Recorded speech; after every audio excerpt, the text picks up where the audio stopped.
네, 이렇게 일본의 일방적 수출 규제로 고조된 한일 갈등과 관련해 미국의 전문가 집단에서는 비판적인 목소리가 나오고 있습니다. 네, 국제사회 지위에 걸맞은 책임감을 갖고 일본이 즉각 협상에 나설 것을 촉구했는데요.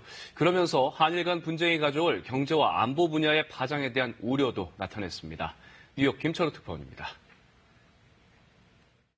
더 규모가 크고 자신 있는 행위자로서 특별한 책임을 지고 있는 일본이 싸움을 극복해 나갈 길을 찾아야 한다. 미국의 싱크탱크 전략국제문제연구소는 맷 슈그맨 선임 부회장의 보고서를 웹사이트에 게재하며 일본이 협상에 임할 것을 촉구했습니다. 일본이 영내 그리고 국제적 리더십에 따른 전략적 혜택을 계속 누리려면 리더십에 따른 부담 또한 받아들여야 한다는 겁니다. 보고서는 일본의 수출 규제 조치 결정이 참의원 선거 직전에 이루어졌다는 점에서 정치적이란 의심을 불러일으킬 수 있다고 언급했습니다. 그러면서 일본 주장대로 순수하고 긴급한 국가 안보 우려에 따른 조처라 해도 일본의 광범한 이익에 손상을 줄 수 있다고 강조했습니다.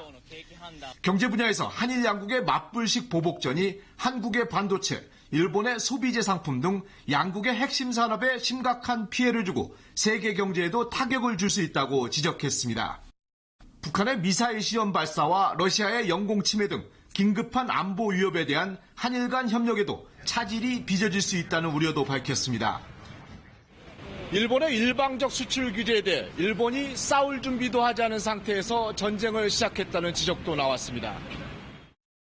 월스트리트 저널 도쿄지국 부국장을 역임한 언론인 윌리엄 스포자토 씨는 포린 폴리시 기구를 통해 일본이 안보상 이유로 수출 규제를 강화하면서도 이를 뒷받침할 증거를 대지 못했다며 이같이 평가했습니다.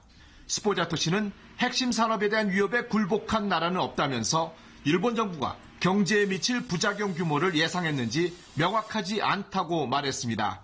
뉴욕에서 KBS 뉴스 김철우입니다.